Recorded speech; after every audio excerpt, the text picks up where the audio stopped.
Hey, it's the preacher, and I want you to come along with me today in the kitchen as I make a basic ranch dressing. And by basic, I mean I'm going to show you the essential ingredients to have what we call ranch dressing. Then I'll show you what I add to mine to make it the way I like it. And there's basically, for basic ranch dressing, there's basically 3 different ingredients. Well, 4 when you count your seasoning. You're going to need equal parts. You may see a little bit of variation on this. You know, it may call for a little bit more buttermilk and a little less of these two.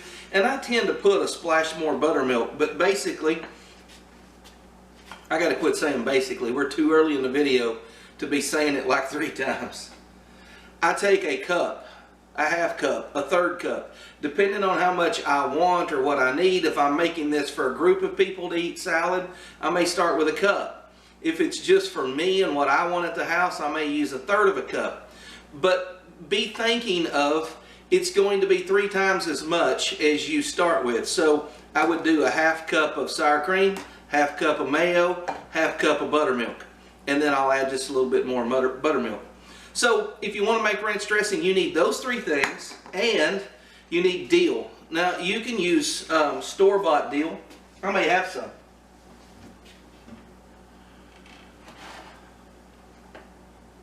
Yeah. You could use store-bought dill, but dill is real easy to grow. I've made a bunch of ranch dressing already this year, and I've still got this much left, and this is a lot of dill. I grew every bit of this dill on the rail of my back deck in a Lego container. You know, a little container like kids would get Legos in. It's like this big. I planted 6 dill plants in a Lego container full of potting soil. When it started flowering, I picked the flowers and all the branches and the leaves, if you will, put them in the dehydrator. I filled up this Ziploc baggie just on my back deck. All I had to do was pour a little water on it. So I encourage you to grow your own dill. If you have dill, you have sour cream, you have mayo, you have buttermilk, you can make ranch dressing. So let me get all those things measured out, and I'll show you what else I add from these seasonings over here. And by the way, it'll help unless you've got 3 measuring cups. I don't like doing dishes, so I'm going to measure them all in one. I start with the buttermilk because I can pour that in and it'll drain out. And then these, when I measure them, I kind of have to rake them out. So let me start by pouring the buttermilk. I always give buttermilk a good shake because it's really kind of like clabbered milk, so you really want it shook up good. You don't want no surprising chunks or yogurt coming out.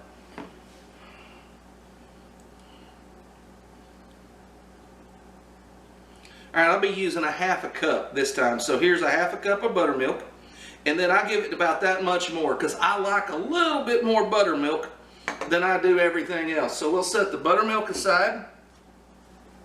When it comes to mayonnaise, there's really only one, Duke's, since 1917. So we're a 102-year-old mayonnaise recipe here. I like Duke's the best. I know some of you people like Blue Plate, and that's fine. There's a lot of people that voted Democrat. There's people that thought Hillary would win. But you can like Blue Plate if you want to, I guess. I'm just telling you, if it were me, it's Duke's. Alright, there we have a half cup of Duke's mayonnaise. You can make inferior ranch dressing if you want to. I use Duke's. Okay, by putting the buttermilk in first, you see how well the mayo comes out. Now let's go to the sour cream. For the sour cream, I have a different spoon.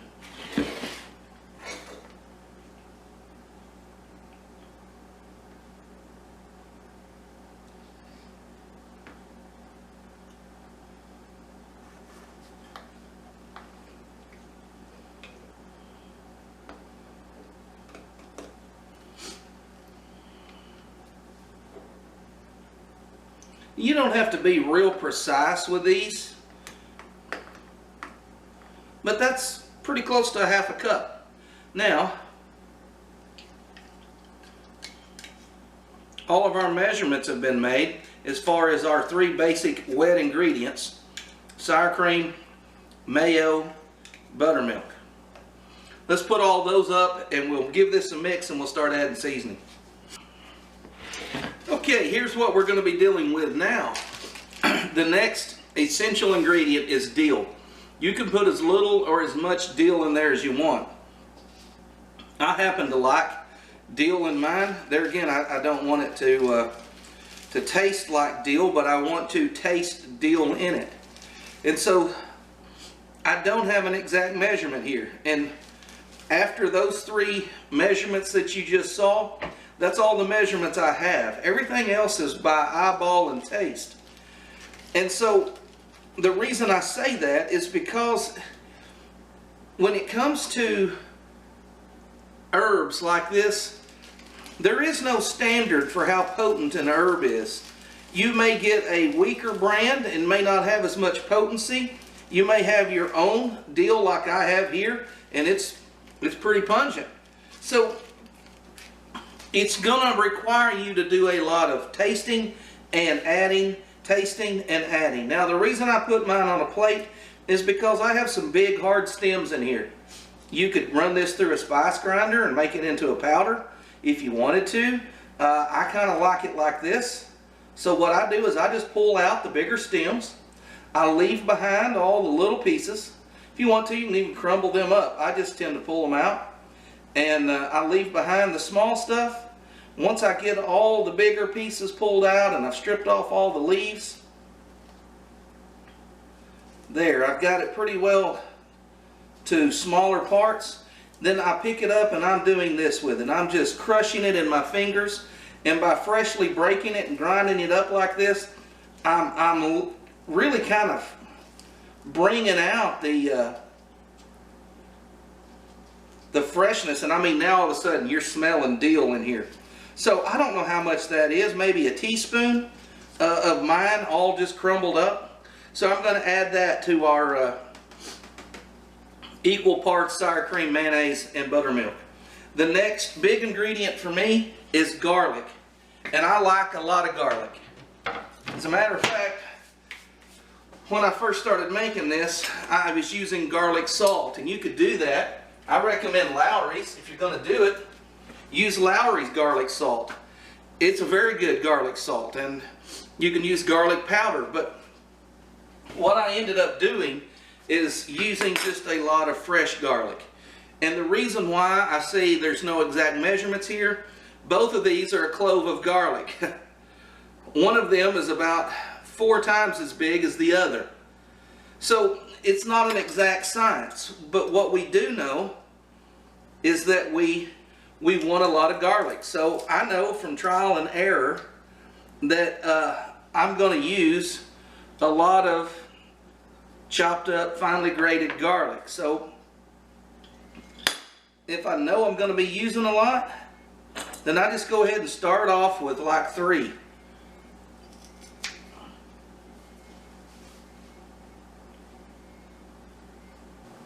Hello?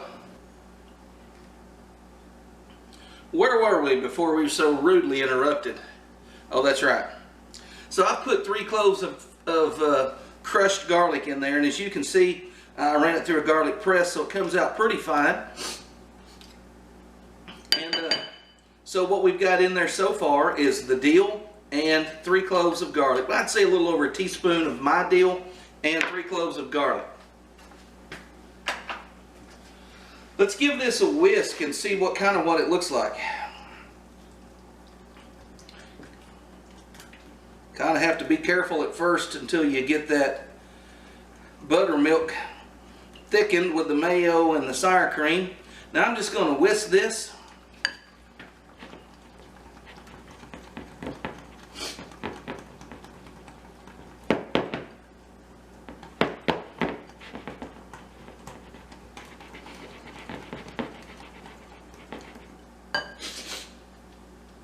Okay, it's pretty smooth.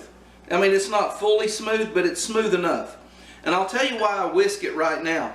I want to kind of look and see how many green specks of dill I see in there. Let me bring it around here and I'll show it to you. Let me get you over here close. There we go. You see these little green specks? The only thing in here that's green is dill. I want to make sure that I'm seeing enough dill. I go as much by the way it looks as the way it tastes. And that's about how much dill I want to see dotted all throughout there. So I'm happy with the amount of dill. I'll just give it a quick taste.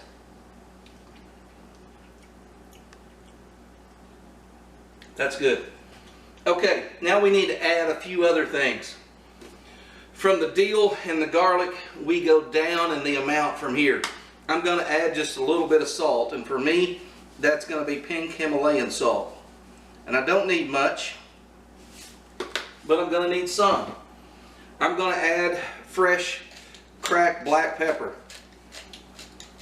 If you were to start mixing this after you add all this, then it's hard to tell how much dill you have in there by looking at it.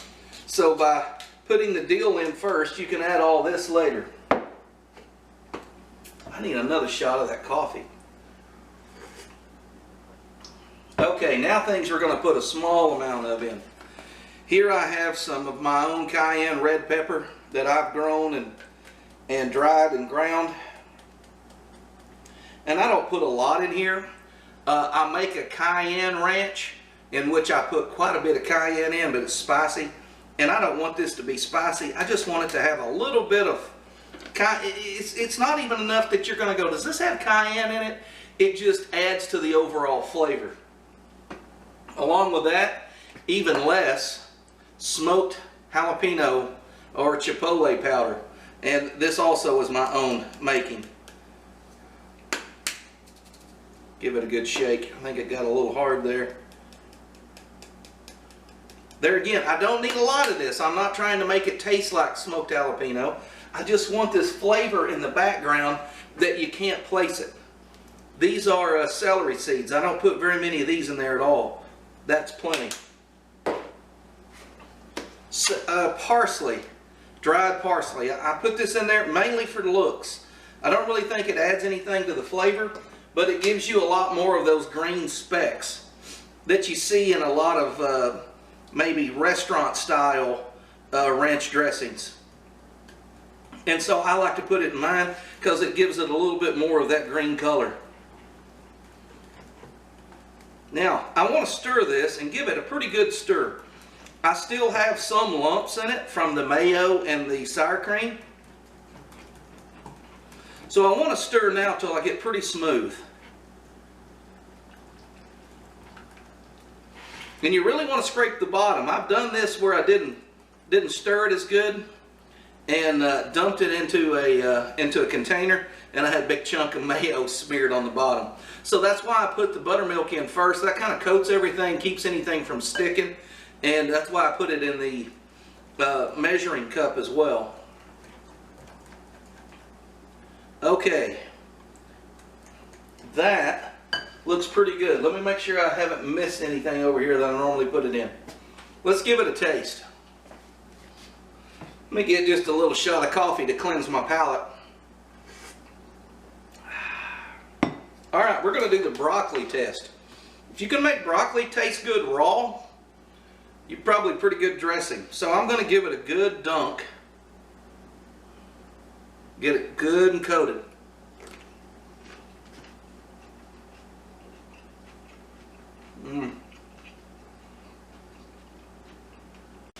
Well, at some point during the taste test, my camera cut off. I thought I'd wrap the video up, and I went to check and it was off. So, all I do, after I think I've got it seasoned right, put it in a mason jar. This is a quart jar. This will give you some idea as to how much to expect. We used half cup measurements, so we got a little less than half of a quart, or about a pint, if you will. Now, one of the things that I recommend doing is mixing it in a bowl before you put it in the mason jar. I used to just put it in the mason jar, give it a real hard shake.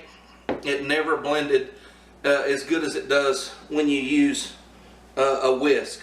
So I recommend whisking it in a bowl, tasting it, putting it in here, and this is where you need to store it.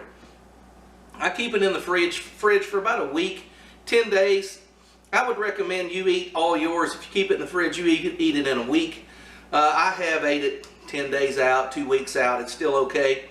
But it's going to vary depending on when we're dealing with fresh dairy here. I don't want anybody getting sick because preacher told them to. So my recommendation, if you're going to make this, eat it in a week. Store it in a mason jar with a lid on it, and just give it a good shake before you pour it over your salad or whatever you're going to eat it on. Anyways, thank you guys for watching. Hope you'll try my ranch dressing. If you like it, if you try it and you like it, leave a comment below. Tell me what you thought about it. If you add something to your ranch that I didn't add to mine, let me know in the comments below. I usually add onions or onion powder, but I didn't want to go through the process of chopping them real fine, so I left them out this time. And really, for me, a lot of garlic, a lot of dill, that's what makes good ranch dressing. Thank you guys for watching, and I'll see you on the next video.